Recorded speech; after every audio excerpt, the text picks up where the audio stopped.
Hello students. तो स्वागत है आप सभी का आपके स्टूडियो चैनल पे। इसका नाम है अंकित सिंह। यार एसएससी 10th बोर्ड के स्टूडेंट हो, इंग्लिश का पेपर यार आपका जल्दी नज़दीक आ चुका है। तो इंग्लिश के पेपर में मैं होप करता हूँ आप लोग ने अपने हिसाब से प्रिपरेशन करके रखी होगी। पर मैं आपको बताता हूँ, जो आपका पहला लैंग्वेज स्टडी होता है, ठीक है। लैंग्वेज स्टडी यार आपको पता है स्टूडेंट, हर साल इसी तरीके के सवाल आपसे पूछे जाते हैं, फिर भी स्टूडेंट जो है गलती करके आते हैं। तो देखो मैं आपको बता देता हूँ और आपको ईजिली मेथड भी बता देता हूँ किस तरीके से सोचा जाता है। सोचना एक बार आ गया ना तो आप आराम से सॉल्व कर लोगे। तो पहले तो क्वेश्चन नंबर 1 A1 में आपको देखो 4 सवाल दिया है डू एज डायरेक्टेड के। एनी 4 करने बोला है, ठीक है। मतलब एनी 4 करना है और 5 सवाल दिए गए हैं, ठीक है। तो देखो सबसे पहले पंचुएट।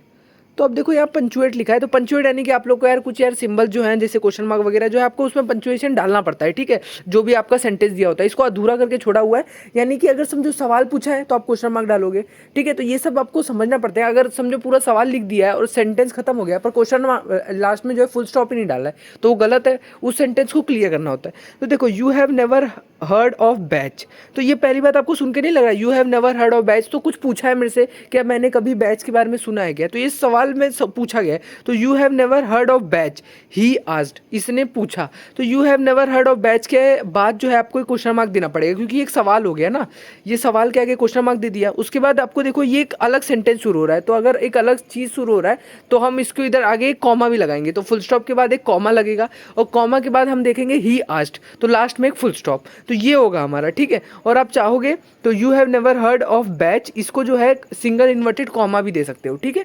तो इस तरीके से आप सोचोगे तो आपको, अगर आप सिंगल इन्वर्टेड कॉमा नहीं भी दोगे ना तो भी आपको इस सवाल के मार्क्स मिल जाएंगे, ठीक है। आधा मार्क्स तो पक्का मिल जाएगा। नेक्स्ट बात करते हैं, find out 4 hidden word having at least 4 letter from the given word. तो इस वाले लेटर में से 4 हिडन वर्ड निकालने। 4 हिडन वर्ड, क्या वर्ड है? प्रोक्लेमेशन। तो देखो सबसे पहले मेरे को एक वर्ड तो दिख रहा है, वो है इसमें क्लेम। क्लेम दिख रहा है, CLAM, एक वर्ड हो गया 4 वर्ड का, 4 लेटर का। अगला मुझे दिख रहा है मोशन, MOTION, हाँ हो जाएगा, मोशन भी हो जाएगा, ठीक है। फिर मुझे दिख रहा है ROAM, रोम, ठीक है। फिर मुझे दिख रहा है प्रो, नहीं हो सकता, 3 वर्ड का ही होगा, हमको 4 का एक और चाहिए। तो क्या हो सकता है?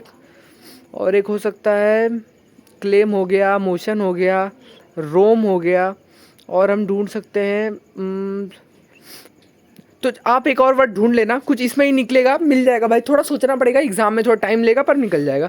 Spot the error and rewrite the sentence. तो spot the error and rewrite the sentence, तो इसमें क्या आपको एरर फाइंड करना और रीराइट करना है सेंटेंस को। तो अब किस तरीके से सोचोगे? अब इसको पहले सवाल पढ़ो। तो all the great religion teaches us to care for our children. तो all the great religion teaches, ये टीचेस क्या है? All the great religion teach, all the great religion teach. तो यहाँ पर टीचेस तो मुझे लग रहा है कुछ गलत लिख दिया है, टीच होगा। तो यहाँ पर एरर पता चल गया है, वो है टीचेस में, तो यहाँ टीचेस के बाद टीच करना है, ठीक है। तो ये सवाल बहुत ईजी था, लड्डू सवाल। Arrange the following word in the alphabetical order. तो इसको अल्फ़ाबेटिकल ऑर्डर में अरेंज करने को बोला है, और आप देखो सबका पहला दो जो अल्फ़ाबेट है वो IN है। उसके बाद क्या है? उसके बाद जो है हमारा अलग अलग है, सबका अलग अलग है। तो चलो सबसे पहले देखो, सबसे पहले हमारा इन्वेंशन, फिर इंडिस्प्यूटेबल, इंटरेक्शन, इंक्विजिटिव। तो सबसे पहले डी आता है, डी इनडिस्प्यूटेबल में डी आएगा। IN तो सबका सेम है ना, तो हम तीसरा लेटर देख रहे हैं, तो डी सबसे पहले आएगा।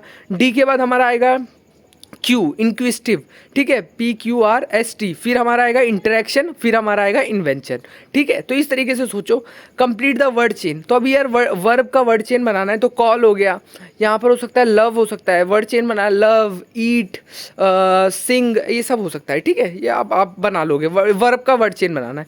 फिर A2 आता है डू एज डायरेक्टेड, ठीक है। तो अब डू एज डायरेक्टेड में देखो, prepare the word register of word related to given word. तो आपको इधर वर्ड रजिस्टर बनाना है, ठीक है, वर्ड रजिस्टर। तो वर्ड रजिस्टर में आप क्या बनाओगे? म्यूजिक है, म्यूजिक के रिलेटेड वर्ड रजिस्टर बनाना है। तो म्यूजिक का क्या होगा? सॉन्ग होगा, सॉन्ग होगा। फिर आपका क्लासिकल हो गया, इंस्ट्रूमेंट हो गया, म्यूजिक के रिलेटेड है ना, लिरिक्स हो गया, ये सब म्यूजिक के रिलेटेड। तो क्या क्या हो जाएगा? म्यूजिक के सॉन्ग हो गया, लिरिक्स हो गया, इंस्ट्रूमेंट हो गया, क्लासिक हो गया। तो 4 ही वर्ड बनाने थे, 4 मैंने बोल दिए। Doctor Kalam's own life was nourished bye multiple faith. तो यार ये मल्टीपल फेथ से आपको सेंटेंस को बिगिन करना है, तो यही है, multiple faith multiple faith has nourished Kalam's own life, ऐसा कुछ होगा, ठीक है। तो इसी टाइप का होगा। आपको क्या अगर मल्टीपल फेथ बोला लगाने के लिए तो लगा दो, क्योंकि क्या है ना स्टूडेंट के सिर्फ आपको देखो इसमें ना, देखो ये मुझे भी अपने टाइम पे दिक्कत होते थे ऐसे सवाल में रीराइट करने का, क्योंकि एकदम एग्जैक्ट सेंटेंस नहीं बनता है। तो मैं इसको करके आता था, आधा नंबर मिल जाता था मुझे, मैं आधे नंबर में भी मैं खुश हूँ, ठीक है। अगर राइट होना होगा तो हो जाएगा, नहीं तो आधा नंबर तो हमारा कहीं नहीं गया, ठीक है। Rewrite the given sentence by, तो यही है नो सूनर देन, इसको ऐसे लिखना है। तो यार ये भी सेंटेंस जो है जैसे भी आपको लगे आप बना के आ जाना, ठीक है। नेक्स्ट है do as directed, pick out the modal auxiliary and state in function. मुझे ऐसे सवाल पसंद है क्योंकि यार इसमें सीधा सवाल पूछा गया है। तो देखो मॉडल ऑक्सिलरी डिफाइन करना है, तो cooled I use your computer for surfing net. तो इसमें मॉडल ऑक्सिलरी क्या लग रहा है आपको, कुल्ड है, कुड आपका मॉडल ऑक्सिलरी। अब मैं ये नहीं समझाने आऊँगा कि ये कैसे करेंगे, क्योंकि आप यार लास्ट दिन है, अब इसमें मैं ये सब नहीं समझा सकता। तो आप लोग समझ गए होंगे मॉडल ऑक्सिलरी कुल्ड है इसमें, और ये कौन सा स्टेट ऑफ फंक्शन है, क्या फंक्शन ये कर रहा है। तो cooled I use your computer for surfing net, क्या मैं तुम्हारा कंप्यूटर नेट सर्फिंग करने के लिए यूज़ कर सकता हूँ। तो क्या ये परमिशन मांग रहा है ना, तो इसका स्टेट ऑफ फंक्शन है परमिशन, और मॉडल ऑक्सिलरी है could. Name and identify the subordinate clause, तो इसमें सबऑर्डिनेट क्लॉज फाइंड करना क्या है। When we are designing the first मैक्टिनिश computer it all came back to me, तो इसका क्या होगा। सबऑर्डिनेट क्लॉज मुझे एडवर्ब लग रहा है, एडवर्ब क्लॉज ऑफ टाइम लग रहा है, तो होप करता हूँ वही होगा। तो इस तरीके से आप सोचोगे तो आपके हर सवाल बन जाएंगे और आपका लैंग्वेज स्टडी अच्छा चला जाएगा, ठीक है। तो होप करता हूँ वीडियो पसंद है, वीडियो को लाइक करोगे, चैनल को जरूर सब्सक्राइब करोगे। वीडियो एंड करता हूँ, थैंक यू।